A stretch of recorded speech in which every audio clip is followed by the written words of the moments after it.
The mob wanted Harlem back. They got Shaft up to here.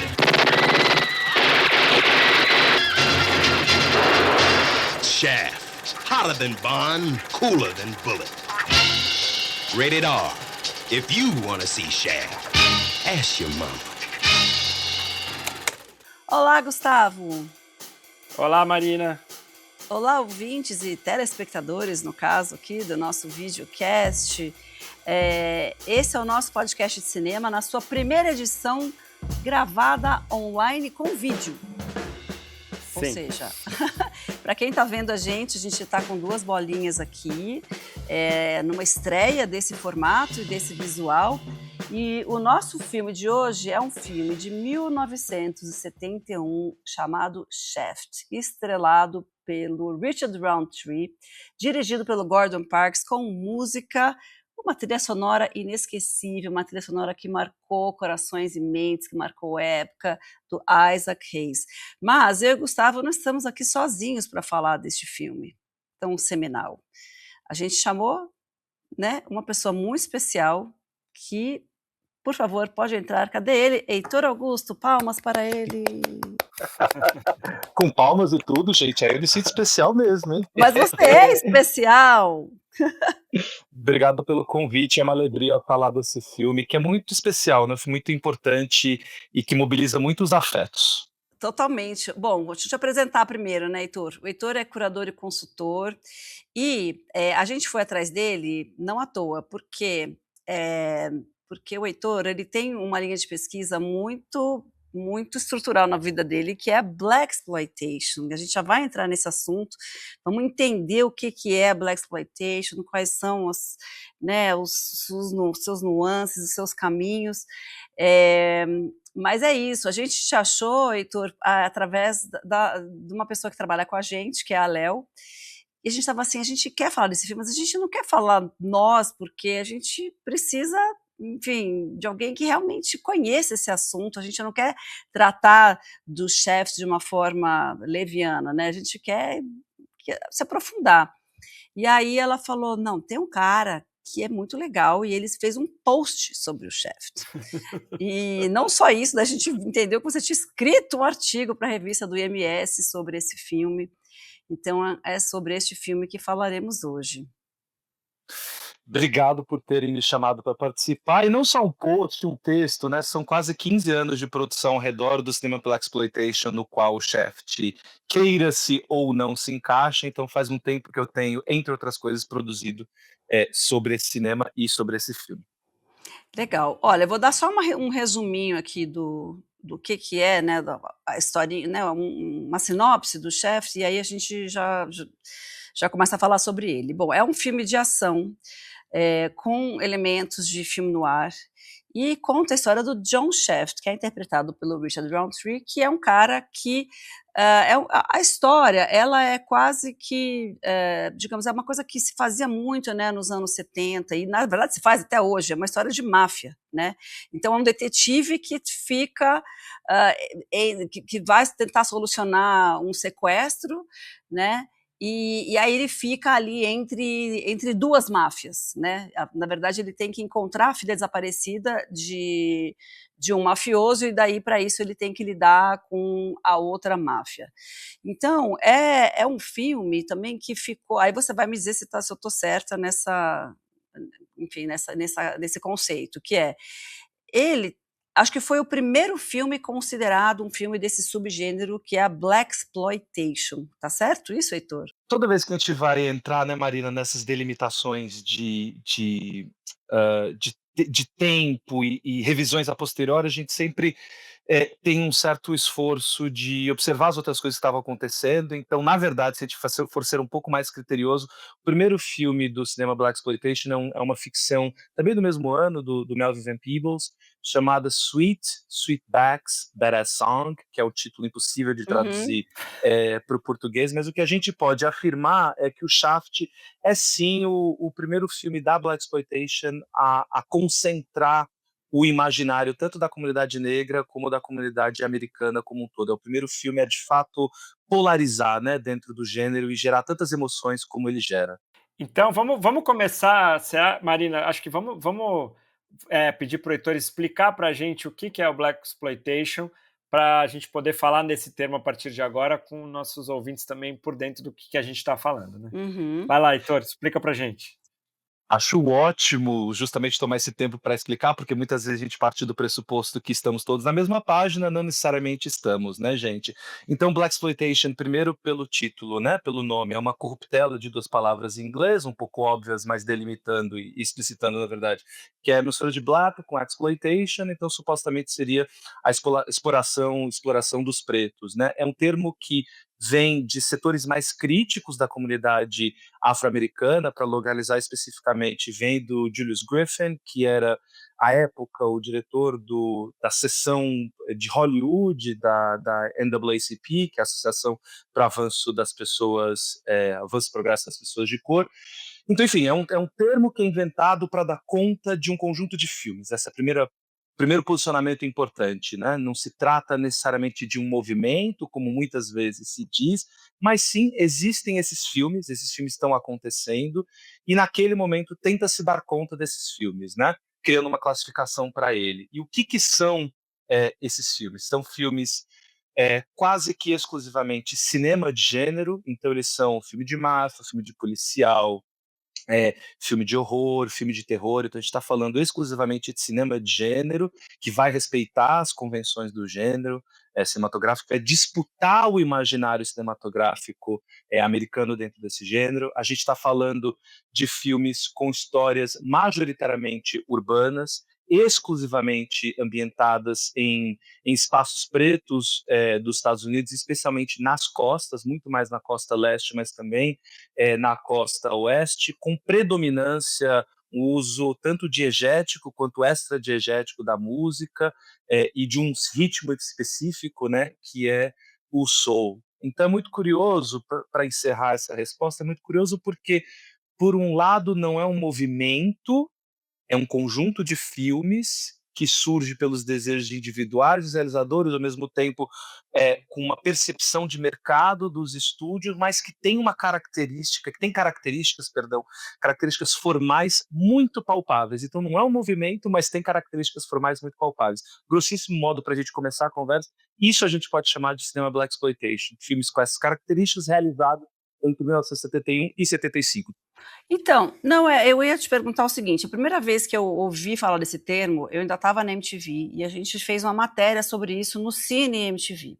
E me lembro que quando eu estudei sobre o assunto na época, eu tinha entendido que o termo Blaxploitation, ele veio primeiro como uma crítica, falando que estão explorando corpos negros, na verdade a gente não tinha esse linguajar, mas era um pouco isso, para fazer dinheiro, né? Enfim, uma coisa que tinha ele tinha essa conotação de que não era uma coisa legal. Então, em que momento que isso deixou de ser uma coisa ruim e se tornou de fato? Porque eu sempre falo isso, né? A gente está num lugar muito seguro que é o futuro. Então a gente já viu muita coisa passar e as coisas se ajeitaram. Então agora a gente está. Agora vamos voltar nesse tempo e entender o porquê que esse termo foi criado, com que intenção e como que ele foi depois transformado, porque hoje não é uma coisa ruim. Você fala um filme que pertence a Blaxploitation, não é. Então fala, é um filme que explora. Não tem um caráter negativo. Tô certa? Tá certíssimo, e eu acho ótimo você fazer esse voo histórico e resistir às tentações do anacronismo, né, e tentar observar o que esse cinema significou na época. Então sim, você está completamente correta quando você diz que esse termo foi utilizado de maneira pejorativa, ele foi criado justamente pelo Julius Griffin, e acho importante posicionar que faz parte de um debate mais amplo dessa organização, que foi a principal organização do movimento negro dessa fase entre os anos 30 e os anos 60, e faz parte de uma luta ampla, né, para não parecer que é um tipo de crítica deslocada, faz parte de uma luta ampla por representações de pessoas negras mais dignas e mais humanas, né? Então, dentro desse projeto, que é um projeto político, que é um projeto de militância, que vinha apontando historicamente para o cinema hollywoodiano e falando, bom, não só não existem oportunidades para criadores negros, mas além disso, essas imagens que vocês têm criado desde a invenção do cinema até agora, são imagens que nos colocam, para utilizar um termo de hoje, nos colocam em lugares de subalternidade, né? Então esse termo ele é criado porque ele faz parte de uma luta política de disputa do momento, que é a disputa da representação, né? Só que o que é interessante pontuar a respeito da Blaxploitation naquele momento é que ela gera tensões. Então, ao mesmo tempo que ela gera essa tensão de, poxa, nós estamos lutando por uma representação, por exemplo, que seja mais próxima a uma representação dos filmes com Sidney Poitier, que mostra pessoas pretas de maneira articulada, inteligente, de classe média. Então, ao mesmo tempo que você tem essa disputa, que de novo é uma disputa política pela representação, você tem outros setores da comunidade olhando para esse cinema e falando: não, peraí, as coisas não são, e perdão da metáfora, tão preto no branco. As coisas não são tão maniqueístas assim. Então não somos só nós hoje que estamos olhando para o passado e falando existe potência nessas representações, mas também já naquela época esse debate ele estava muito intenso de olhar para as representações e falar não, então pera, aqui tem coisas. Então a gente pode olhar, por exemplo, para os protagonistas dos filmes Blaxploitation, a gente pode olhar para essa construção do herói dos filmes Blaxploitation e falar: existe aqui uma abordagem sobre masculinidade e existe aqui, acima de tudo, um tipo de assertividade do sujeito negro frente ao sujeito branco na tela que nunca se viu na história dos Estados Unidos. Então, esse debate já acontecia na época e esse debate ele continua acontecendo hoje, né? Esses debates sobre políticas da representação eles são muito cheios de nuance. E o cinema Blaxploitation ele é um cinema, ao mesmo tempo, baseado no clichê e na estereotipia, mas, por outro lado, no seu momento histórico, ele ofereceu imagens, Marina e Gustavo, que não existiam. Não existiam. Nós não tínhamos, de novo, vou reiterar esse ponto, nós não tínhamos esse nível de assertividade negra. Eu convido os ouvintes, espectadores, a fazer uma comparação. Pegue um filme, por exemplo, como Adivinhe Quem Vem para Jantar, um super hit, mega blockbuster do Stanley Kramer, protagonizado pelo Sidney Poitier, e compare com Shaft. E vamos olhar para que tipo de homem está sendo construído ali e que tipo de protagonismo negro está sendo construído ali. Super interessante comparar esses 2 filmes. E acho que uma coisa que é interessante de pensar do que você está falando também é que o próprio Gordon Parks, que é o diretor do Shaft, não é qualquer diretor, né? Ele é um cara que é o primeiro negro a dirigir um filme para estúdio, né? Um filme desse tamanho, e ele não vem de qualquer lugar, né?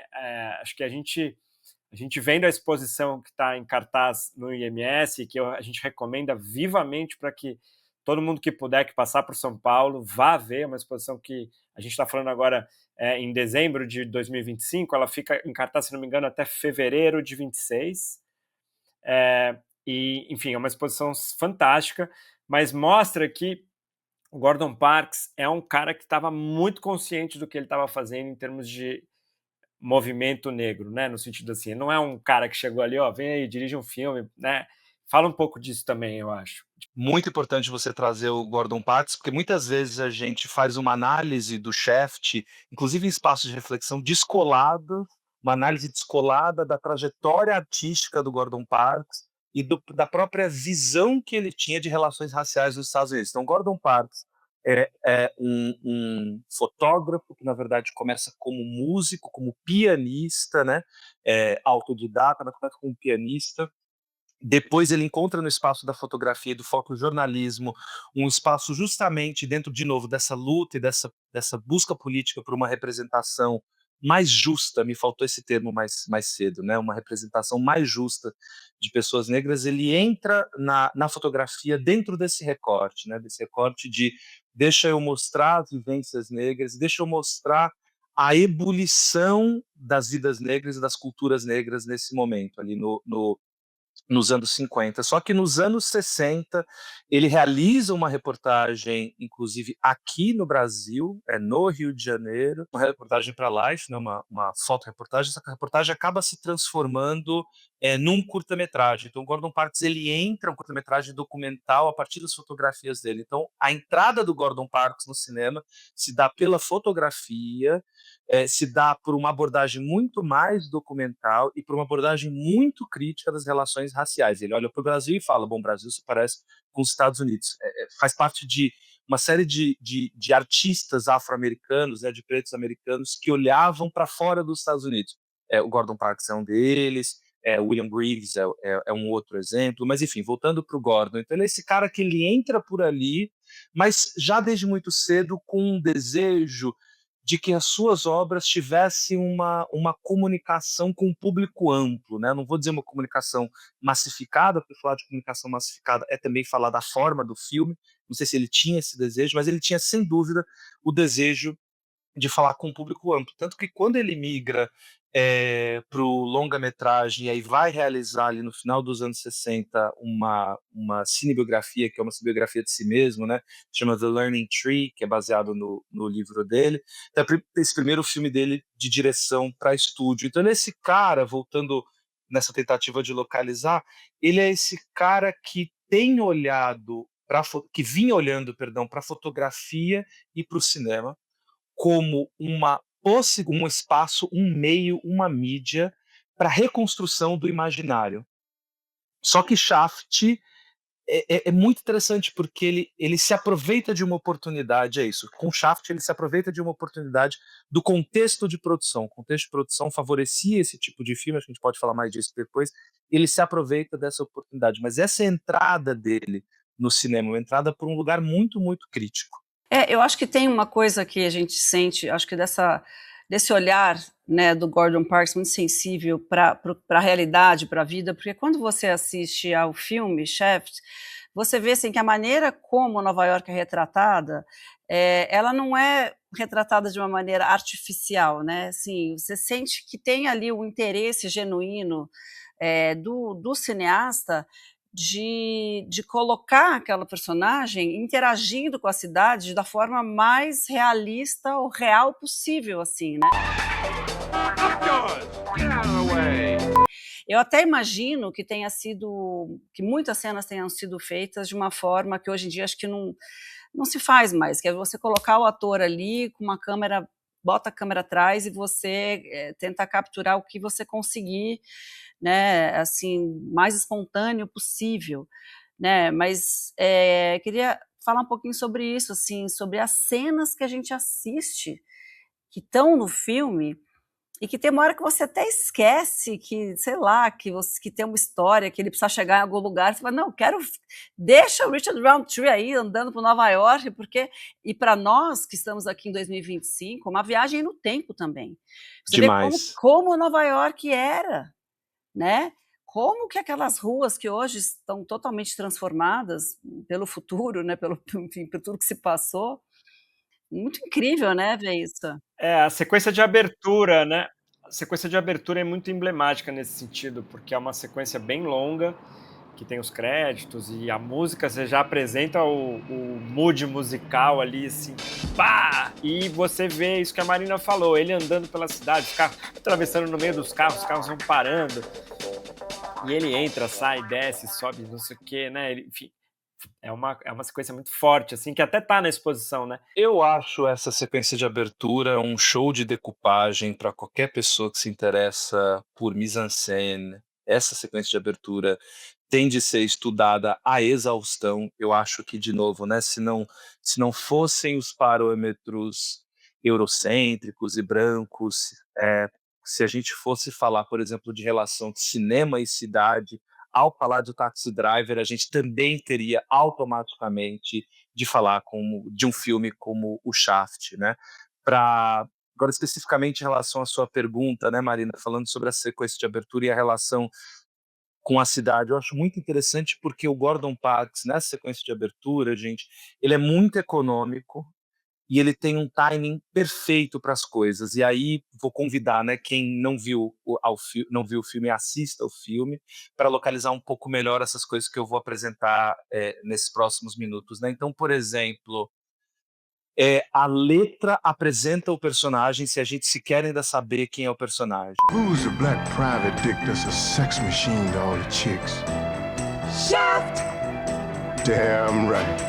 Então, você tem essa primeira dimensão do uso da música para poder apresentar de maneira muito inequívoca quem é esse personagem, mas tem gestos de corte, de entrada no plano, de saída do plano, que dão conta da dimensão desse personagem, qual que é a estatura desse personagem, né? Eh, Primeiro que ele surge, a primeira vez que ele surge, ele está saindo de uma escadaria de metrô, ele está no centro do plano, tem um acorde de uma nota grave no piano que toca, se não me engano é tum, e aí toca, se não me engano é esse acorde, toca, ele é apresentado. Mas para além disso, não sei se vocês se lembram, depois de uma primeira frase de apresentação do personagem, ele entra na frente de um outdoor branco, de um homem branco. Então tem ali, por meio da linguagem, por meio da decupagem, de novo um gesto muito claro de hierarquização da importância dos corpos, assim, né? No caso de um filme como Shaft, está muito claro quem que importa nesse filme, né? E é muito interessante, porque se a gente olha para esse filme hoje, em que eu percebo que muitas vezes há uma busca por uma literalidade, por um texto que é reiterativo e talvez até por uma falta de confiança, muitas vezes, na capacidade espectatorial. Se a gente olha para a abertura do Shaft, é o oposto. A decupagem, a mise-en-scène do Gordon Parks está apostando na nossa capacidade de interpretar os signos. Então, entrada dele no plano, ele entrar na frente de um homem branco, ele para o trânsito, gente, ele para o trânsito, né, então ele tem a cidade sob os seus pés, ele é o dono da cidade, né, ele é uma Uhum. espécie de prefeito informal da cidade, e tudo isso é construído, de novo, dentro do plano, dentro da cena, uma próxima pequena cena dentro da sequência de abertura, ele vai falar com o jornaleiro. Hey, what's happening, buddy? Same old sixes and sevens, Shaft. Então você percebe que ele tem um senso de comunidade. Ou seja, para resumir, todas essas pequenas pílulas de interação do Shaft com a cidade e do Shaft com as pessoas denotam o tamanho dele. E você não citou uma coisa muito importante, que é o figurino e o quanto aquele homem é bonito. Um homem bonito tem muito poder. Lindo, gostoso, E maravilhoso. com aquele figurino, que ele não tem só um sobretudo, vou descrever para quem está só ouvindo que não viu o filme, um sobretudo de couro todo estiloso, como na hora que ele tira, como ele está com por baixo desse sobretudo um terno xadrez, todo estiloso, um tecido. Aí ele para, não tem uma cena que ele para no engraxate, daí ele tem o Isso. sapato. Tudo isso faz parte de uma construção que eu acho que dentro dessa construção dessa personagem masculina, vamos falar aí não estou falando se é bom ou se é ruim, tá? Não estou questionando assim uma questão mas assim a masculinidade, né, sobretudo nessa época dos anos 70, assim, muito construída em cima também, né, do como que este homem se apresenta para a elegância. É muito importante para o chefe estar bem vestido, estar bem apresentado, né? O poder dele também vem através do como que ele como que ele se porta, como ele se veste. Marina, pegando esse gancho, porque esse é um ponto muito importante e abre uma porta para a gente falar de mais uma dimensão de um valor político e estético do cinema Black Exploitation, mas do Shaft, do filme Shaft e do detetive John Shaft e do ator do Richard Roundtree também, que é o que o Questlove, né, o músico, o pesquisador, chama de black cool, né? Now be cool, man. Do preto descolado, né? Ou da negritude descolada. Tem uma dimensão que você colocou muito bem, citou muito bem, nessa coisa da roupa, porque, veja, não é a primeira vez que a gente vê homens negros elegantes no cinema americano, né? Citei o Sidney Poitier como um exemplo, o Harry Belafonte também, então a gente já tinha esses exemplos, mas tem uma diferença muito clara do tipo de elegância ou melhor, da subjetividade que se enuncia a partir da elegância de um Poitiers, de um Belafonte, com a elegância que é a elegância do Richard Roundtree, porque tem ali ele joga com o olhar do outro, mas ele não está interessado em buscar a validação do outro. O que que eu quero dizer com isso, né? A gente sabe, né, enquanto pessoa preta e as pessoas pretas que estiverem nos ouvindo e nos vendo, a gente sabe que a gente usa na vida estratégias de proteção contra o racismo, contra a violência do racismo, e estratégias para tentar apresentar de maneira assertiva a nossa humanidade. No caso do Shaft, ele sabe que ele é ser humano, ele não tem dúvida disso. E não só ele não tem dúvida, como ele sabe que o olhar branco o deseja como homem e deseja também essa coisa intangível que é ser preto. Aí que vem o Black Cool, que é essa coisa opaca e transparente, você vê, mas você não alcança. Você vê um Miles Davis, você sabe que ele transborda alguma coisa que você não sabe dar nome, Uhum. mas você nunca vai ser e você nunca vai alcançar. Eu acho que é na elegância dele, para pegar esse ponto para encerrar aqui, na elegância dele, ele articula tudo isso. Ele não está buscando respeitabilidade, ele está jogando com a libido, com o desejo, com Uhum. as fantasias, com as projeções. You're really great, Zach. But, we're pretty shitty afterwards, you know that? Pois é. Não por acaso esse casting aí foi muito bem cuidado, né. Agora, eu fiquei curiosa com esse black cool. O black cool, ele é um termo de quando? Você sabe dizer, assim? Eu fiquei curiosa com ele. Na verdade, o cool, ele é um termo bastante antigo para você olhar para algumas figuras artísticas nos Estados Unidos, por exemplo, James Dean como a definição do que seria, uma certa norma do cool, né, mas o black cool ele é parente do dandismo preto, né, do black dandism, e ele já está acontecendo ali naquele momento, né. O que a gente tem são as expressões culturais, elas acontecem e aí a sociedade tenta dar conta, por meio da taxonomia, criando nome, criando categoria, né? Então, se a gente olha, por exemplo, para a renascença do Harlem, né, para a Harlem Renaissance, a gente já vê ali um black cool, né? A gente já vê ali pessoas descoladas, já vê ali pessoas negociando com as expectativas do outro, mas isso é uma forma de estar e de se apresentar no mundo enquanto pessoa preta que existe há bastante tempo. Você, então, aproveitando esse gancho do cool, você citou Miles Davis e você ainda mencionou que o próprio Gordon Parks era pianista, né? A música do Isaac Hayes, quer dizer, você também falou que a música já apresenta pela letra e tal, mas a música ela vai ser fundamental para esse sentimento de cool também. Não, né? Eu acho essa música Motown que embala, falando Motown, nem sei se nesse caso era Motown, mas é como um pouco essa música negra que é muito forte e que é cool também, né? Nesse momento e tudo, ela é muito importante também, né? Para isso que você está falando. Fala um pouquinho da música e de por que o Gordon Parks fez questão, né, de ter a música como um elemento tão forte nesse filme e das consequências disso depois. Na verdade, acho que a gente olhando para o cinema que o Gordon Parks vinha fazendo, perdão, até ele fazer o Shaft, a música sempre teve uma função dramatúrgica muito forte, né? Até então, talvez com uma mirada um pouco mais tradicional, um pouco mais conservadora, no sentido de como ele utilizava a música, mas naquele momento, por ser uma história urbana e por se conectar com esse cinema que já estava acontecendo, a utilização da música ela explode no filme. E, na verdade, ela explode no Blaxploitation, né? A música pro Blaxploitation é algo, assim como, por exemplo, para ficar bem técnico, assim como para um cinema de horror, a gente precisa ter um jump scare, a gente precisa ter aquele momento que a personagem vai fazer, né? Se isso não existe cinema de horror, dizem as convenções, né? Para existir cinema blaxploitation, a gente precisa ter uma música que não só seja negra, mas que tenha que seja swingada,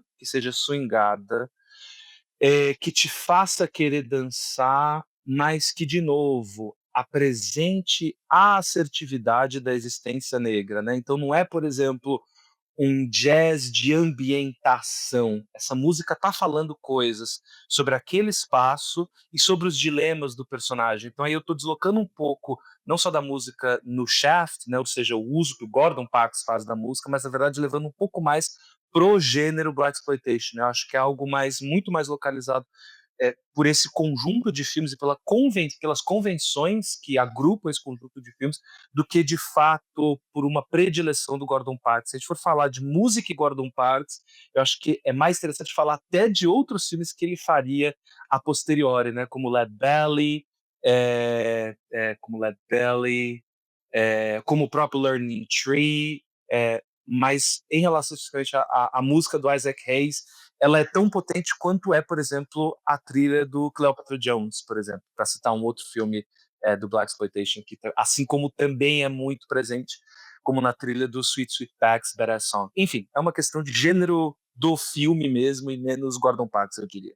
Acho que uma das coisas que a gente tem que apontar com a devida importância, acho que é o fato de que o Shaft ganhou a melhor canção no Oscar, né? Ele foi indicado também para a trilha sonora, mas ele só ganhou a canção, imagina, ganhou a canção. Mas foi o primeiro afro-americano a ganhar nessa categoria. E vamos falar que aí, se você está em casa ouvindo, agora você vai para o YouTube, se você vai botar assim, quero ver a apresentação do Isaac Hayes no Oscar de 1972, que é um ano depois do filme. Gente, é uma coisa assim, épica, só posso dizer isso. A quantidade de dançarinas e o jeito que ele entra no palco sem camisa, com aquelas correntes. Fala, o que você ia falar? Eu ia só falar porque foi muito bom você falar dessa apresentação e, de novo, você mais cedo falou do senso histórico das coisas, né? A gente aqui, essa geração que está viveu 2023, 24, 25, que enlouqueceu, por exemplo, com a apresentação do Kendrick Lamar no VMA, que sim, foi um acontecimento, sim, dominou o nosso imaginário, sim, é paradigmático. Eu acho super interessante você ter falado dessa apresentação do Isaac Hayes, porque é um acontecimento absolutamente inesperado e, de novo, voltando da questão do Black Cool. É impossível pensar um artista branco fazendo o que ele fez naquele momento. Assim, é impossível, é quase como não cabe, não se encaixa, a gente consegue nem materializar isso. Ele vem empurrado, ele vem tocando piano, o piano vem em cima de uma plataforma rolante com pessoas empurrando ele para o palco principal, e aí este homem me vem sem camisa, nu é lógico, só com correntes. Olha que maravilha! Correntes douradas. E com aquelas bailarinas. Não, aquele túnel, gente, presta atenção na entrada dele, quando tem pessoas saindo, mulheres saindo, pedaços de perna, fazer só um membro saindo pelos buracos daquele túnel construído. É um negócio, assim, quando é que o Oscar ficou careta do jeito que ficou? Olha como que eles faziam nos anos 70, entendeu? Né? Então, assim... É quase uma performance. Performance no sentido, assim, de artes performáticas, né? Quase uma performance. Muito maravilhoso, muito incrível.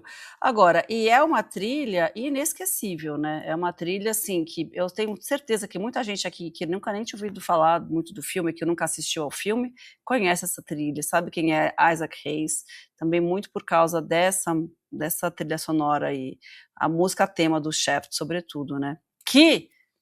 Já vou emendar. Quer falar mais uma coisa sobre isso? Que eu já ia emendar outro assunto. Não, só ia falar que eu vi em algum lugar também que o Kendrick falou que foi muito importante para o Shaft para ele, né? Acho que ele paga esse tributo oficialmente. Eu preciso até pesquisar depois para ver se... Ô, Gustavo, se ele não falou isso, a gente vai adotar isso como uma fake news, que já virou news, né? Mas nem fake, já é news, porque meu coração esquenta pelo Kendrick. Então, se o Kendrick falou isso, ele é mais perfeito ainda. É um homem sem furos, inclusive, que de clamar, não é mesmo? Mas será que tem algum músico negro, nem precisa ser uma pessoa negra, mas que faça música nos Estados Unidos e que não tenha sido influenciado pela música do Isaac Hayes? Eu acho que não. Eu tenho essa teoria de que a gente é influenciado por coisas que a gente nem sabe que a gente é também, às vezes é inconsciente, porque Mas nesse caso eu acho que é incontornável, inclusive, você saber, nomear mesmo, né? Falar, olha, esse cara fez um negócio que foi tipo muito revolucionário e a gente está aqui hoje porque ele fez aquilo lá nos anos 70. E aí o filme fez tanto sucesso, o filme fez muito sucesso de público.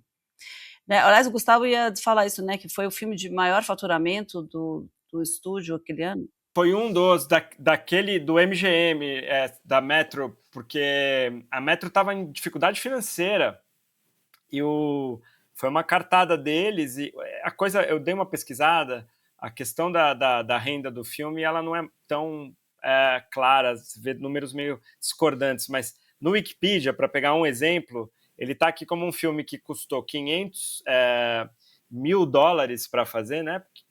Pensando em valores de 71, né? $500 mil para fazer e arrecadou 13 milhões de dólares, ou seja, é um baita de um negócio. Tanto é que depois, né, fizeram sequências, o Shaft virou uma marca. Shaft virou, né, uma marca, virou uma. E depois a gente, acho que pode falar disso um pouco também. O Shaft não só foi feito ali perto, na mesma época, com sequências, como até hoje, recentemente, né, tivemos desdobramentos do Shaft. A gente teve 2 sequências do Shaft ali nos anos 70, aí virou uma série de TV, inclusive, sempre com o Richard Roundtree. E aí a gente teve uma continuação dos anos 2000, tem gente que acha que é um remake, não é um remake, tá? O Samuel L. Jackson faz o sobrinho do John Shaft, porque o próprio Richard Roundtree faz o próprio John Shaft, já mais velho, e esse filme foi dirigido pelo John Singleton, que é um cara super importante também, um cara que dirigiu Boys in the Hood, um cara que nos anos 90 também foi importantíssimo. E aí, só vou falar de uma outra consequência do Shaft, que foi outro filme que tem uma trilha sonora inesquecível, que é o Superfly. Com trilha do Curtis Mayfield, dirigido pelo Gordon Parks Jr. Se o Shaft polarizou, Superfly polarizou ainda mais. Ai, conta pra gente, Heitor. Porque se a gente olha, por exemplo, pensando de novo, né, aquilo que eu falava mais cedo, nessa luta por uma representação justa e de que forma isso foi articulado pelos movimentos negros americanos, o Superfly é uma espécie de antítese a tudo que se desejava, a tudo que se queria, né? Porque o John Shaft ainda está numa zona híbrida, porque ele de alguma forma representa a lei, ainda que ele seja um detetive privado, ele nunca está dentro das forças de segurança e ele nunca está dentro exclusivamente da máfia, ele está transitando entre esses dois espaços. De novo, né? O Shaft, ele tem agência total sobre si, né? Ninguém domina o Shaft. Shaft é o dono do Shaft. No caso do Superfly, que eu acho um lindíssimo filme sobre o sonho americano, ainda que o filme não tenha sido percebido dessa forma, mas eu acho um filme sobre o sonho americano, sobre a promessa de ascensão que o sonho americano traz. Mas enfim, o Superfly é um traficante, gente. Ele é um traficante de cocaína, não lembro se é cocaína ou heroína, acho que é cocaína, porque heroína naquele momento já é bem menos, esse traficante de cocaína, né? Que basicamente é uma espécie de precursor de todas as interpretações que a gente teria do gangster rapper, né? Que é aquele cara que não tá dando a mínima, que foda-se, né? Que enfim, life is money and bitches, né? Como se fosse a vida fosse bufunfa e as potranca, né? Então o Superfly tem um pouco disso também, né? Traduzindo para o nosso contexto brasileiro, né?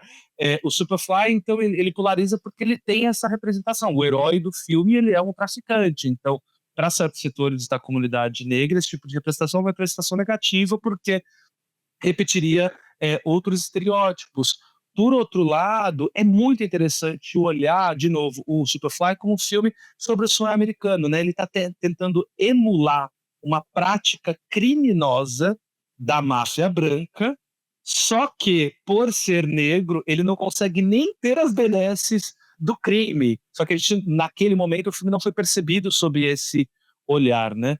E especificamente a trilha é talvez a melhor trilha da história do cinema, assim, né? O que o Curtis Mayfield faz daquele filme, eu acho que ele, inclusive, aqui sendo bem honesto entre nós, eu acho que ele eleva o filme do ponto de vista da linguagem, assim, ele faz com que cenas tenham mais peso dramatúrgico, que a gente deixe passar umas coisas um pouco mais flat do arco do personagem, né? No caso do Shaft, não, eu acho que linguagem cinematográfica, comportamento de câmera, deslocamento do personagem, arco, enfim, tá muito ali pau a pau com a trilha. No caso do Superfly, eu acho que é um filme mais frágil, mas não menos interessante e não menos swingado, porque a trilha que o Curtis Mayfield entrega, ela chega na essência, de novo, do que é o Black Hole. Ela chega nessa essência desse algo inominável, né, do que hoje a gente chama, sei lá, de Calunga, por exemplo, né? Aquilo que tá lá, a gente consegue pegar com a mão e dar nome. Ó, o Gustavo acabou de. Fala. Quer falar isso? Fala. Não, eu vi que você postou aqui colocou aqui do ladinho a parte do Kendrick Lamar. Quer falar sobre isso? Não, eu ia deixar só para, se a gente quisesse voltar nesse assunto. Eu ia falar outra coisa agora. É só porque eu não sonhei mesmo. Tinha a ver, na verdade, o Kendrick Lamar faz referência ao Shaft numa música chamada King Kunta e também ao Gordon Parks num clipe chamado Element. Mas o que eu ia falar, ia pegar carona na história da polarização, que o Superfly teria ampliado ainda mais essa polarização e tal, e um pouco também pensando no que você falou do Black Cool, e desse personagem super desejável, né, do ponto de vista até erótico, da libido e tudo, mas também falando daí, pegando o que a Marina falou da gente agora no futuro, né, estando nesse lugar confortável que é o futuro, falar um pouco também como é que foi a questão da masculinidade nesses filmes, porque eu sinto que hoje em dia, por exemplo, o movimento feminista, né, e não só o movimento feminista, eu acho que mesmo olhando aquilo hoje em dia, tem uma misoginia ali que incomoda um pouco, né, no próprio personagem do Shaft, que é um pegador, né, e o sexo é filmado de um jeito muito forte, muito expressivo, né, tem aquela cena do banho e tal. Mas, enfim, queria que você falasse um pouco disso também, como isso foi percebido na época e agora, assim, a partir dessas releituras todas que você faz do filme. Eu acho interessante que, ao contrário do que a gente imagina, essas representações problemáticas da masculinidade já foram percebidas na época. Então, não somos só nós fazendo um debate, olhando para o passado a partir dos recursos que a gente tem hoje, ou dos debates, não é nem recursos, né, nos debates que a gente tem hoje. De novo, né, quando a gente fala de Blaxploitation, a gente não está falando de representação ideal. Pelo contrário, a gente está falando sobre entrar em terrenos pantanosos, a gente está falando sobre a gente olhar para essas representações do ponto de vista o quanto que avança ou não certas pautas, é como se a gente olhasse para uma representação e falasse, não, avança nesse ponto, retrocede nesse outro ponto, avança naquele outro ponto, retrocede nesse outro ponto. Então, do ponto de vista da representação dos homens, é absolutamente normativo, não tem espaço para qualquer outra coisa que não seja do garanhão, do homem negro fisicamente hábil, potente, quase animalesco até, né, porque é quase como se fosse uma máquina de fazer sexo, né, e não só no Shaft, mas em praticamente todos os filmes de Blaxploitation. Então essa crítica, ela já havia, talvez não com a intensidade que há hoje, mas ela já havia na época. Também é uma crítica muito honesta da gente fazer para continuar nessa questão do gênero e da sexualidade, né, porque não existem personagens, melhor, quase não existem personagens LGBT dentro do cinema Blaxploitation, o protagonista definitivamente não existe, existem personagens acessórios, inclusive é muito interessante ver como o Blaxploitation repete uma estereotipia do cinema americano, que é mulheres lésbicas vilãs. O Blaxploitation repete isso com mulheres lésbicas vilãs no Cleopatra, já ia falar com a pronúncia em inglês, desculpa, no Cleopatra Jones também. Mas voltando nessa questão do gênero, né? Até mesmo, olha como as coisas são complicadas, olha como as coisas são complexas. E na hora de fazer análises, tanto na época quanto a posteriori, a gente tem que lidar com as nuances, né? Vamos olhar para a representação das mulheres no cinema blaxploitation. Em qual momento da história do cinema americano, antes de filmes como Foxy Brown, antes de filmes como o próprio Cleopatra Jones, quando nós tivemos heroínas negras? Heroínas negras que batiam em homens, heroínas negras que eram independentes, cuja existência fílmica não estava atrelada a um personagem masculino. Em qual momento do cinema americano a gente teve esse tipo de representação antes do blaxploitation? E convido vocês a pensar depois do blaxploitation também. Então, é isso, né? Quando a gente vai entrar nesse debate de políticas da representação, para utilizar um termo bem americano, né? A gente vai entrar nesse debate de políticas de representação. De fato, é um debate que tem muitas e muitas e muitas nuances. De novo, por isso que eu repito essa metáfora, né? A gente avança num ponto, retrocede no outro. Avança num ponto, retrocede no outro. Pois é. E esse retrocesso tinha sido até então um privilégio exclusivo dos filmes de brancos por brancos, etc. Então, Exato. Claramente isso acontecia em todo tipo de filme, não era uma exclusividade da blaxploitation. Acho que era mais até uma questão do gênero, né? Como você falou, talvez, deles estarem sempre dentro do gênero. E esse cara, esse é um herói, fazia parte até meio por aquele imaginário James Bond, né? Que é esse agente especial que é igualzinho, né? Que pega todas as mulheres e que as mulheres são meio, ele fica ali de objeto sexual e tal, só que um personagem negro e tal. Então também está muito ligado ao gênero e ao que se espera de um filme de estúdio naquele momento, né? Sim. E aí eu não sei se você, sei lá, tem essa resposta, mas fiquei muito, muito curiosa também para saber o que cineastas como, sei lá, o Spike Lee, na verdade eu pensei em dois, eu pensei no Spike Lee e no Quentin Tarantino, porque o Quentin Tarantino fez um filme com a Pam Grier, né, que é o Jackie Brown e tal, e que tem um pouco isso, né, quer dizer, era uma protagonista negra, mas que também fazia referência ao cinema feito nos anos 70, porque ela era uma atriz muito conhecida e um ícone, né, Não, e no título, né, já dá essa pinta no Brown ali, né, porque é uma adaptação, o Jack Brown é uma adaptação e a protagonista no livro não chama Jack Brown, chama Jack qualquer coisa, sei lá. E ele faz questão de botar esse Brown, que é obviamente uma referência ao Foxy Brown, que tinha sido, né, estrelado pela própria Pam Grier. E aí também o Spike Lee, né, apesar de o Quentin Tarantino e o Spike Lee não serem exatamente, assim, colegas, né, estão sempre numa confusão, é sempre um falando do outro, e às vezes é diretamente, às vezes é indiretamente, mas tá, né? Mas é isso, enfim, queria saber se você tem essa ref aí sei lá, do Spike Lee ou do Quentin. Primeiro, o Spike Lee, né? Spike Lee é um cineasta que viu muito filme, né? Muito, muito, muito filme primeiro longa comercial dele, né? O Ela Quer Tudo, She's Gotta Have It, ele já vai lá disputar um certo imaginário cinematográfico e falar com Kurosawa e Rashomon, né? Então, desde o começo da sua carreira, o Spike Lee está sempre dialogando com o cinema. Então, o Spike Lee foi uma pessoa que viu esses filmes, que esses filmes existiam no imaginário, mas que eu não vejo necessariamente um desejo de olhar para esses filmes e falar, esse cinema que era feito ali, ele me contempla, né? Acho que o Spike Lee estava dialogando muito com referências mais da nova Hollywood, referências do cinema europeu, do certo cinema mundial dos anos 50 e dos anos 60, aqui e ali dialogando com outro momento do cinema americano que viria logo depois nos 70, nos 60, nos 70 e nos 80, que é a Rebelião de Los Angeles, né? LA Rebellion, enfim.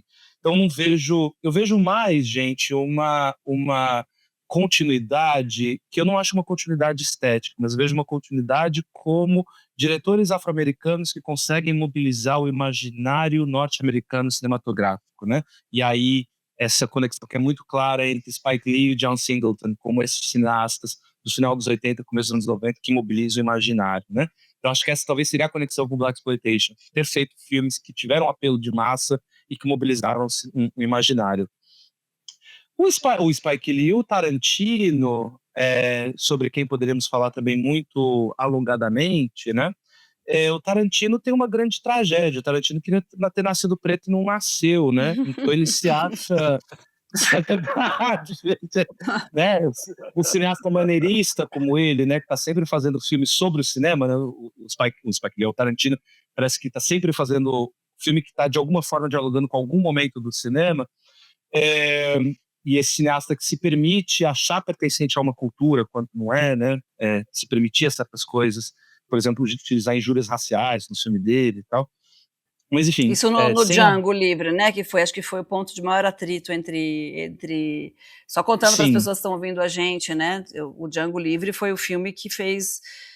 Eu acho que foi o filme no qual, assim, naquele momento eles de fato se confrontaram e tiveram uma ruptura, enfim, de muitas ordens aí que eu não saberia nem dizer.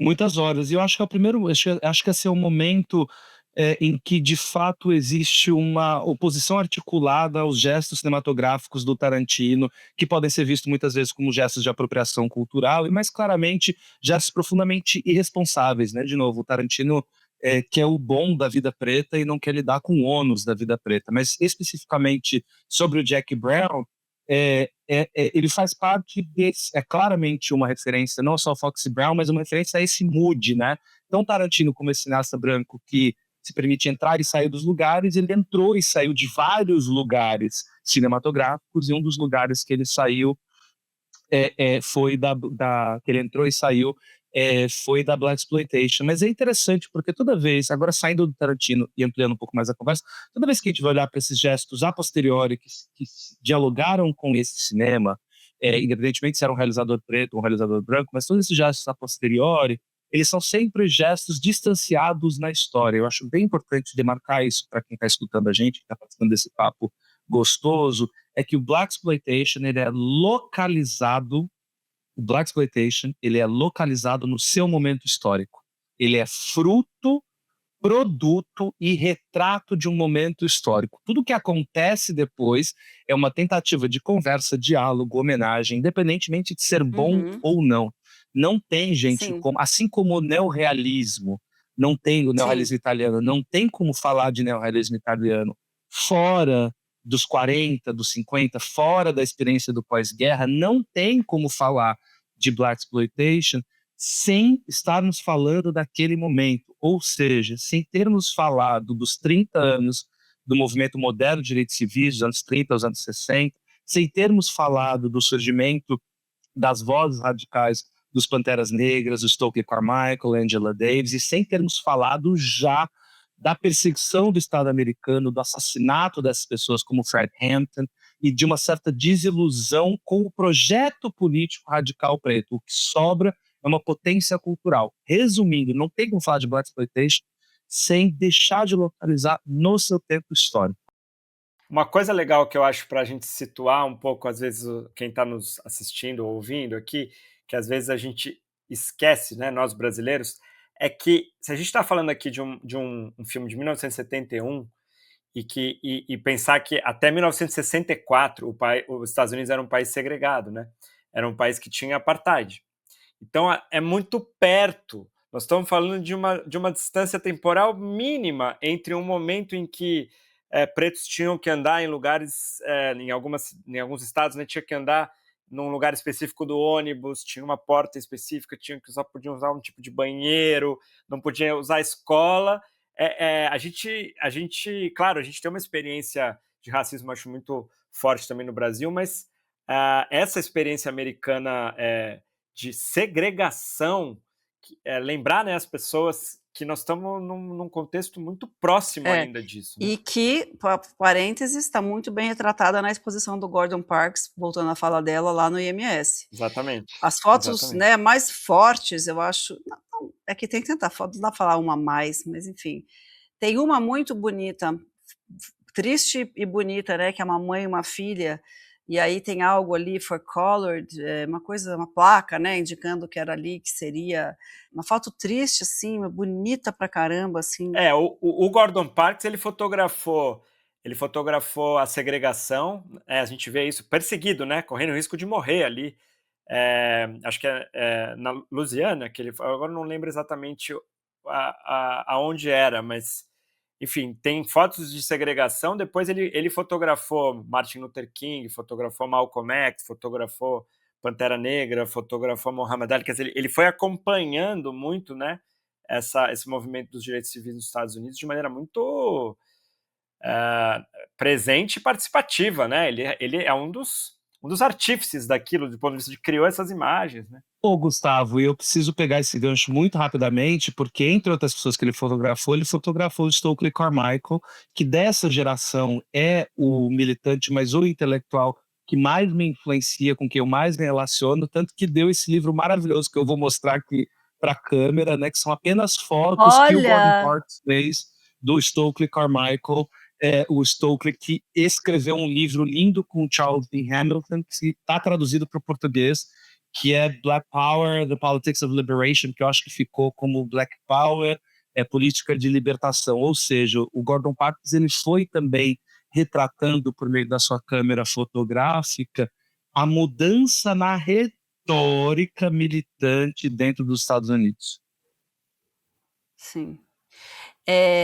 Eu queria só voltar uma coisinha que a gente foi para um lado, mas a gente estava falando agora da perspectiva histórica, né? Você falando do que é Blaxploitation, então a gente só pode falar de filmes da Blaxploitation, filmes que foram feitos naquele período entre 70 e 75, certo? 71 a 75. 71 a 75. Então, eu queria entender como que a Blaxploitation, passados esses anos todos, quando a gente olha, quando as pessoas que pensam sobre esse assunto, que refletem sobre, olham para a Blaxploitation, se ainda há controvérsia sobre esses filmes, ou seja, hoje em dia isso está pacificado, é um consenso de que a controvérsia ficou lá no passado. Não é um consenso, não. Não é um Não? consenso não, Marina. Vamos só observar, por exemplo, a quantidade de trabalhos acadêmicos, vou falar dos Estados Unidos, mas a quantidade de trabalhos acadêmicos que existem sobre a Blaxploitation, né, sobre o conjunto de filmes e sobre filmes específicos. São pouquíssimos trabalhos. Então, a Blaxploitation não passou por um trabalho de reabilitação intelectual, né? Ela não passou por um trabalho de canonização, por exemplo, né? Nem lá e nem aqui. Então, ainda são filmes que vai depender muito do setor, se a gente está falando especificamente, perdão, se a gente está falando exclusivamente de espectatorialidades negras, vai depender muito da inclinação daquela pessoa e do setor, ou da visão política e do que ela espera do cinema, né? Ainda não está apaziguado, ainda são imagens que muitas vezes tem apelo de público, por exemplo, vide as sessões que tivemos agora no IMS, então tem apelo de público, mas ainda são vistas como algo de nicho, do tipo, Pecadores é filme mesmo, Shaft é um filme legal, é um filme que mexe com a gente, mas a gente quer falar mesmo de representação, a gente vai falar de Pecadores, entende essa hierarquização, essa criação de valores, né? Não, assim, cinema negro vai ser o quê? Moonlight, não, Moonlight, isso aí a gente vai estudar, pensar, falar, mostrar. Shaft é legal, é bacana, é gostoso.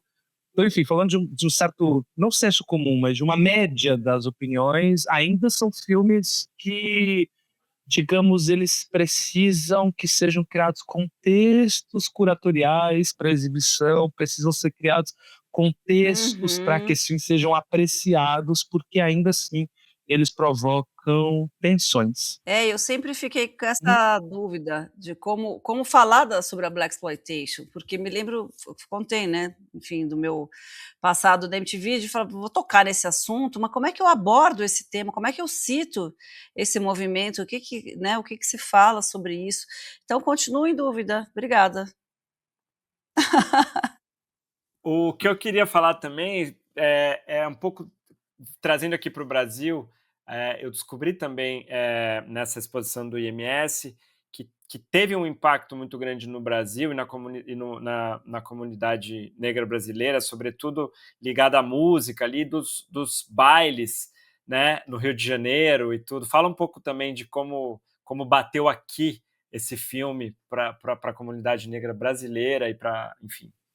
Nossa, esse é uma dos pedaços mais gostosos e importantes dessa conversa, gente, porque é um aspecto a se estudar, né? De que, já que o Blaxploitation é um tipo de cinema que reverberou no mundo inteiro, a gente tem, por exemplo, já que o Gustavo estava falando mais cedo sobre segregação legal, na África do Sul, em 74, a gente teve um filme chamado Joe Bullet, que é claramente inspirado pelo cinema Blaxploitation, feito dentro do contexto do apartheid, lá por um diretor branco. Então, por que, ou melhor, quais são os rastros da Blaxploitation no Brasil, né? São rastros quase que exclusivamente musicais, ainda que eu preciso falar de um filme mais para o final dessa conversa, mas são rastros quase que exclusivamente musicais. Naquele momento, a realização...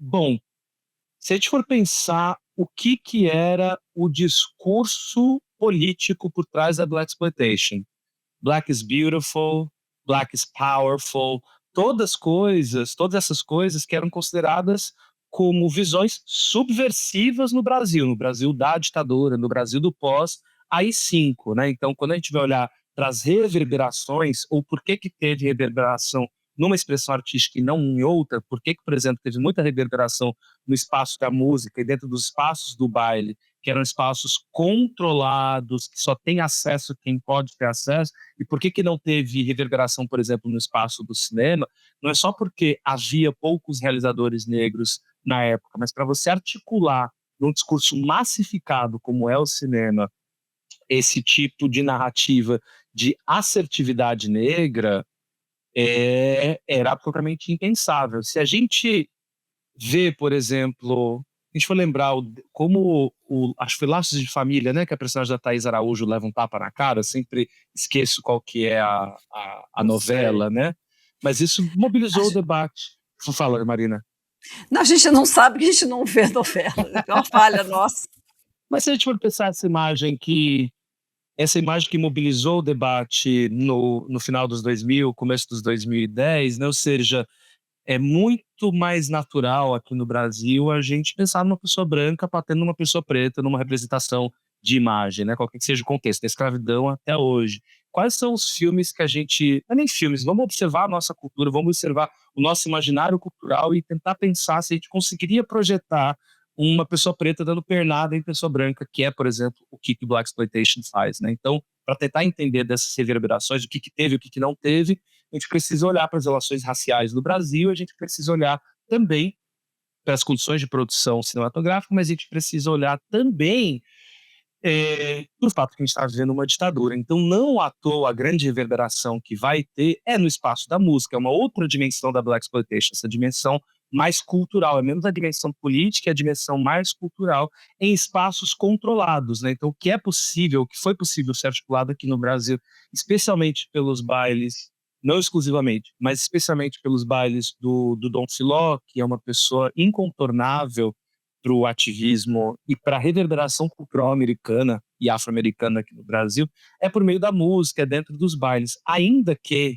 gente, eu quero jogar a luz num filme do Agenor Alves. Agenor Alves é um diretor negro, fez 9 longas-metragens, um diretor que quase ninguém conhece, e em 79 ele fez um filme chamado Tráfico de Fêmeas, protagonizado pelo Tony Tornado, cuja apresentação de BR3 talvez seja tão potente quanto a apresentação do Isaac Hayes lá no Oscar, que a Marina falou mais cedo, a apresentação do Tony Tornado de BR3 com Trio Ternura é lindo e é muito potente, levantando o bracinho com a roupa militarizada. Você teria por ele esse mesmo amor se Jesus fosse um homem de cor?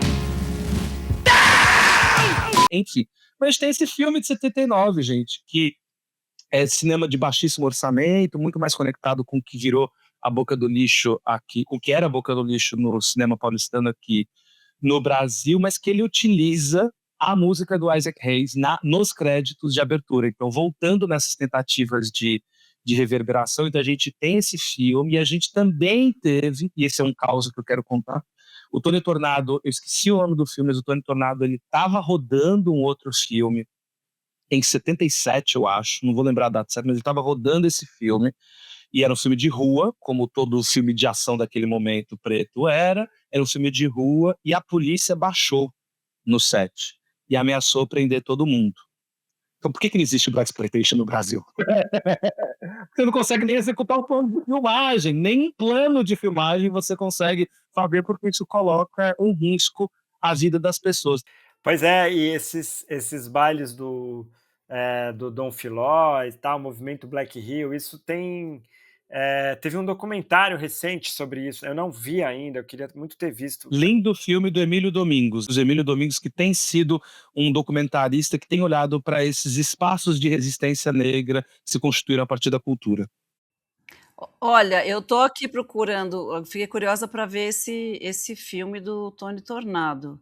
Eu vou falar os nomes que, se algum ecoar, você fala, tá? Claro. Uma Cama para Sete Noivas, Ouro Sangrento, A Praia do Pecado, As Amantes de um Canalha, Chão Bruto, Pesadelo Sexual de um Virgem, Os Pilantras da Noite, Clube das Infiéis, A Virgem, Não. Tô na Rua, O Bicho.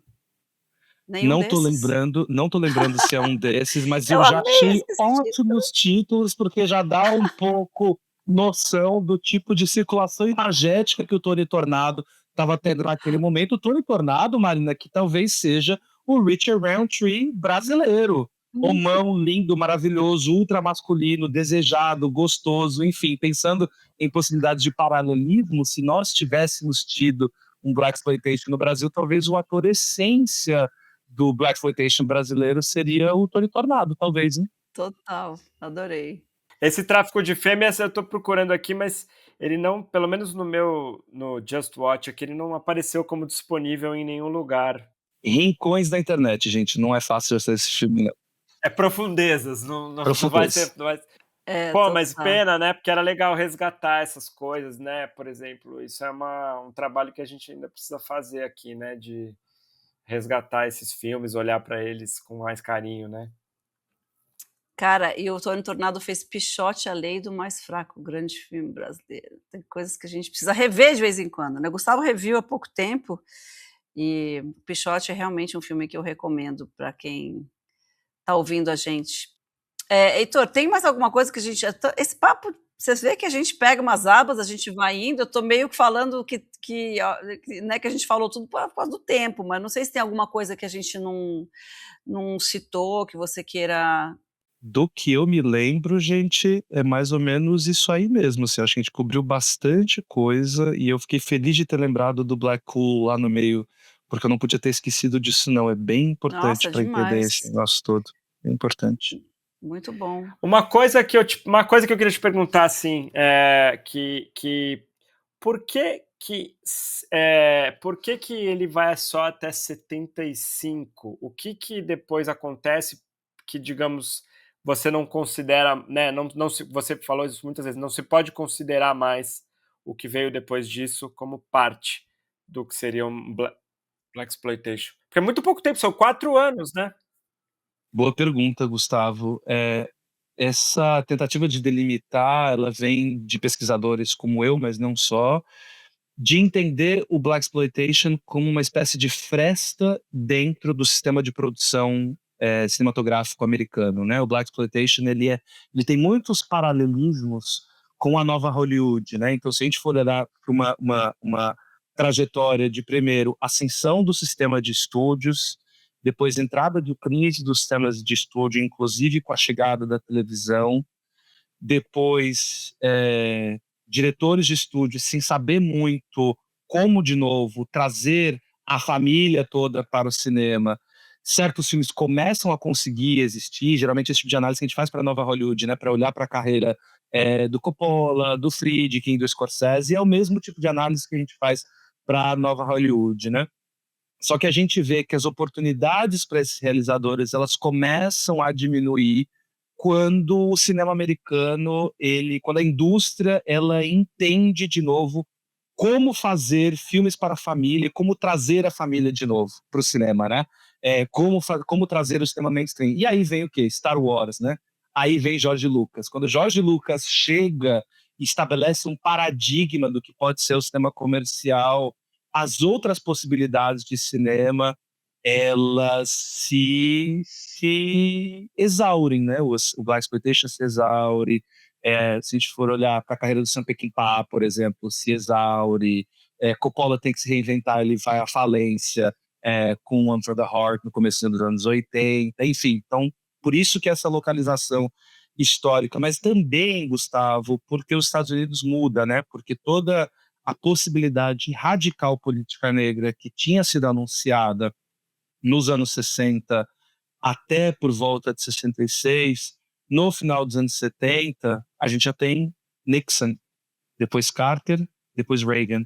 Ou seja, não tem nenhuma possibilidade de discurso radical. Então é também porque o país está mudando, né? O país está indo para uma guinada à ultradireita. Então por isso essa localização temporal, por questões de sistema de produção, condição de produção, perdão, mas também de um certo amálgama cultural do que não era mais possível naquele momento. O Heitor, você falou que é a sua especialidade, a sua linha de pesquisa a Blaxploitation. O que você tem algo escrito que a gente possa acessar? Ou você recomenda alguma coisa, alguma leitura para quem quiser se aprofundar mais no assunto? É uma das minhas linhas de especialidade, não é a única, né? Um pedaço muito grande do meu trabalho tem sido a investigação das realizações e das representações negras, mas não a única. Eu ia lançar um livro sobre a Blaxploitation e aí a vida atravessou e eu acabei lançando um outro livro, que é o Cinemateca Negra, sobre realização preta no Brasil. Manda aí, deixa eu ver. Tem capa aí pra gente ver? Tem capa aqui para ver. É um livro que mapeou a realização negra no Brasil de 1949 até 2022, foram mapeados 1.104 filmes, a gente tem a lista de filmes, todos os diretores, mas também tem... Não, me interessa muito esse livro, você está falando dele muito rápido, onde está, quando se lançou, peraí. Ele foi feito em co-realização com o NIJ 54, que é uma organização que atua na promoção de pessoas pretas no Brasil. Infelizmente, ele foi uma tiragem pequena para distribuição gratuita, ele tinha um projeto, tinha uma intenção pedagógica, então quase todas as cópias já foram distribuídas, mas para o nosso espectador que está nos ouvindo, nossos ouvintes, o livro está disponível em bibliotecas públicas aqui em São Paulo, quase que exclusivamente aqui em São Paulo, mas existem aí tentativas de levar esse livro para outros espaços de replicação, por exemplo, como universidades fora de São Paulo. Mas é isso, como ele teve uma tiragem pequena, ele tinha esse propósito educativo, ele acabou tendo essa circulação. Mas é por isso que eu acabei não publicando esse meu livro do Blaxploitation. Então, e a produção do Blaxploitation está espalhada pela internet. Ela já foi texto, ela já foi aula, ela já foi participação em podcast, se dá na minha participação na exposição do Gordon Parks, da qual eu sou um dos tradutores, enfim. Então ela está espraiada, não está concentrada, está espraiada. Eu reparei aqui que você fala um inglês excelente. Você morou nos Estados Unidos ou na Inglaterra? Você tem alguma...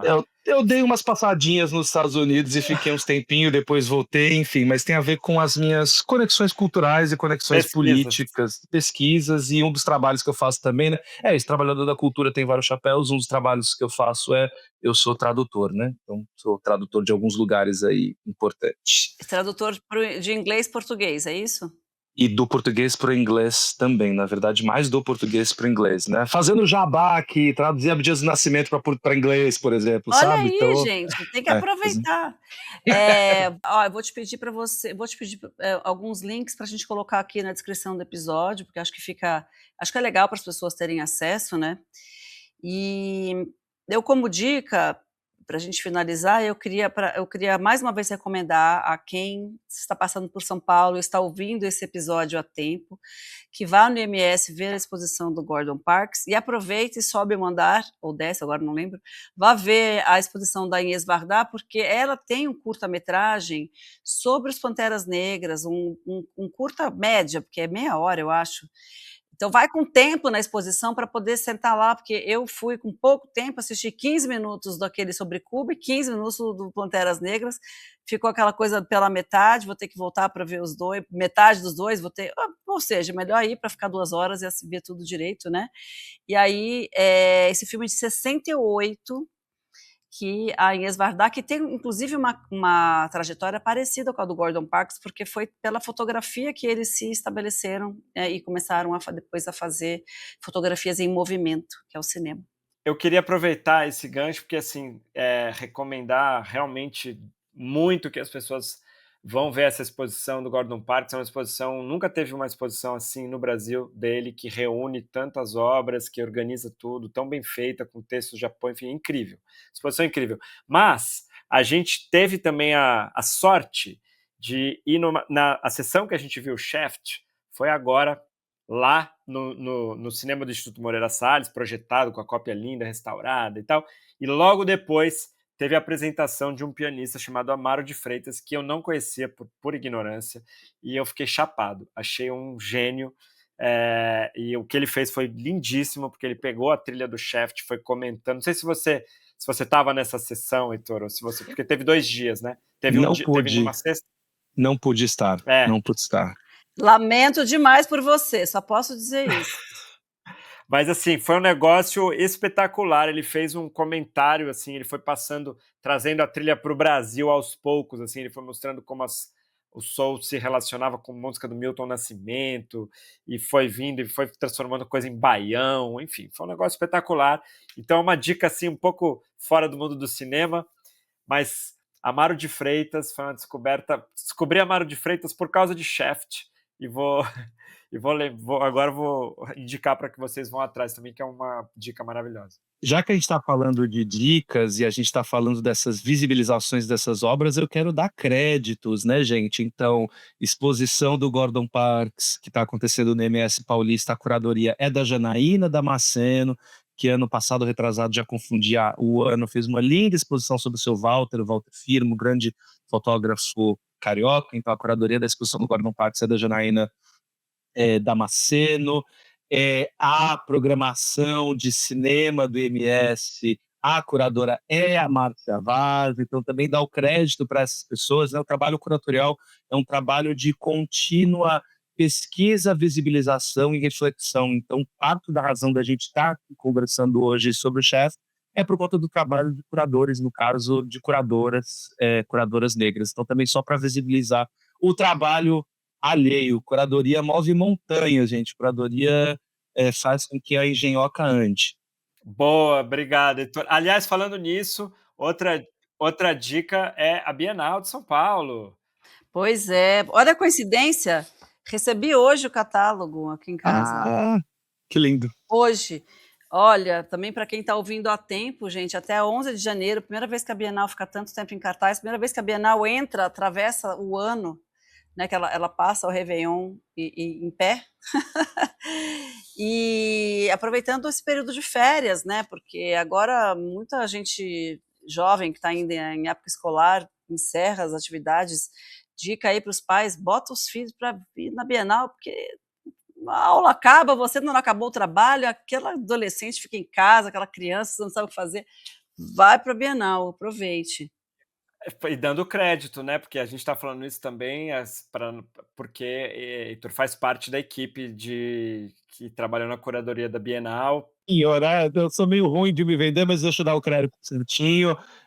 Eu sou curador convidado de filmes para os programas públicos, né? Então, você tem a equipe curatorial, que tem a direção curatorial do Bonaventure, aí tem 4 outros curadores, e aí esses curadores convidaram uma outra equipe de especialistas em cinema, da qual eu faço parte, então isso faz com que eu tenha o crédito de curador convidado de filmes para os programas públicos. Então, também, Marina Bienal, não só vai atravessar o fim de ano, Réveillon, começando ano que vem, mas esse ano tem sessões, essa edição da Bienal, tem sessões de cinema no Cine Teatro, lá no 3º andar. Então, também quem quiser conferir um pedaço do meu trabalho, vai lá na Bienal, ver um filminho.